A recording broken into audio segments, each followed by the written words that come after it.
براءة من الله ورسوله إلى الذين عاهدتم من المشركين فسيحوا في الأرض 4 أشهر واعلموا أنكم غير معجز الله وأن الله مخزي الكافرين.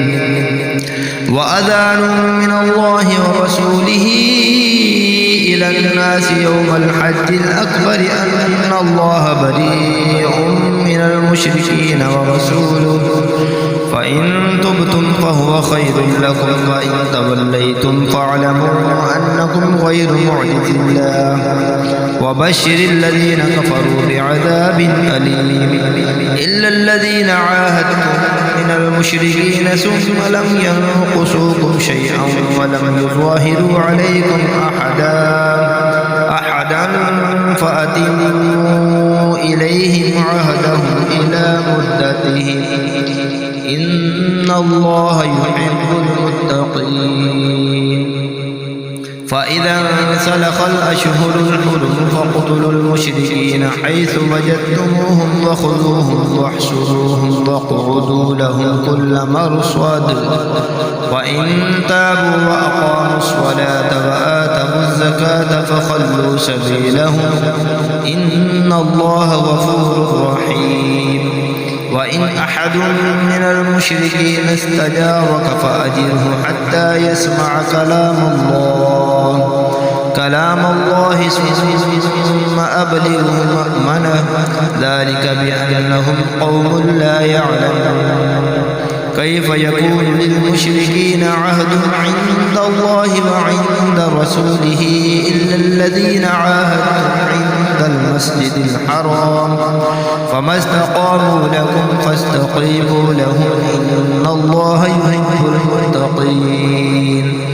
كيف وإن يظهروا عليكم لا يرقبوا فيكم إلا ولا ذمة يردونكم بأفواههم وتأبى قلوبهم وأكثرهم فاسقون. اشتروا بآيات الله ثمنا قليلا فصدوا عن سبيله إنهم ساء ما كانوا يعملون. لا يرقبون في مؤمن إلا ولا ذمة وأولئك هم المعتدون. فإن تابوا وأقاموا الصلاة وآتوا الزكاة فإخوانكم في الدين ونفصل الآيات لقوم يعلمون. وإن نكثوا أيمانهم من بعد عهدهم وطعنوا في دينكم فقاتلوا أئمة الكفر إنهم لا أيمان لهم لعلهم ينتهون.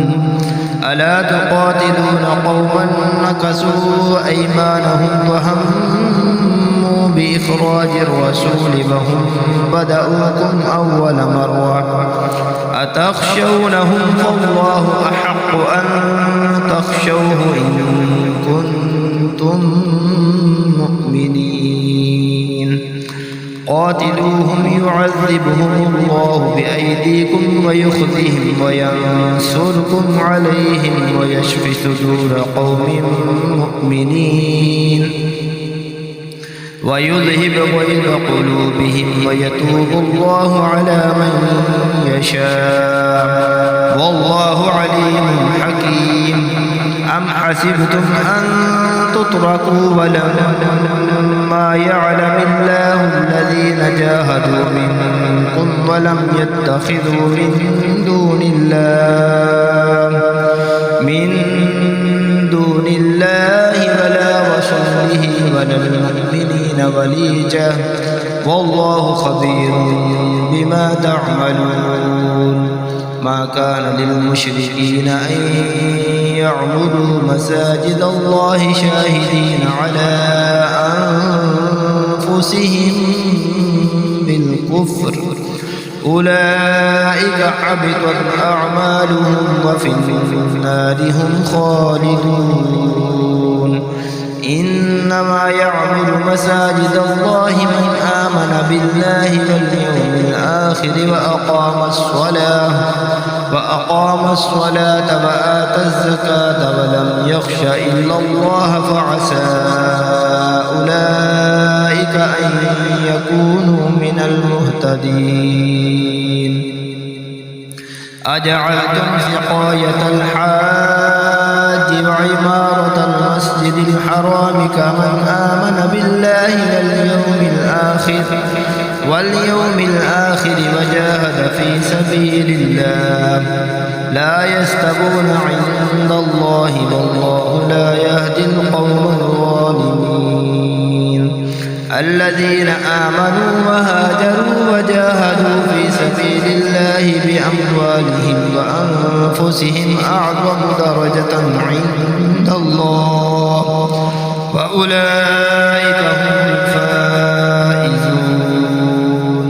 يبشرهم ربهم برحمة منه ورضوان وجنات لهم فيها نعيم مقيم خالدين فيها أبدا إن الله عنده أجر عظيم يا أيها الذين آمنوا لا تتخذوا آباءكم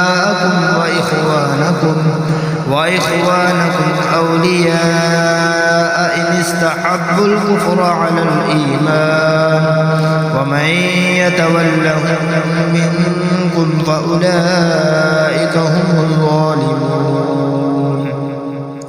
قل إن كان آباؤكم وأبناؤكم وإخوانكم وأزواجكم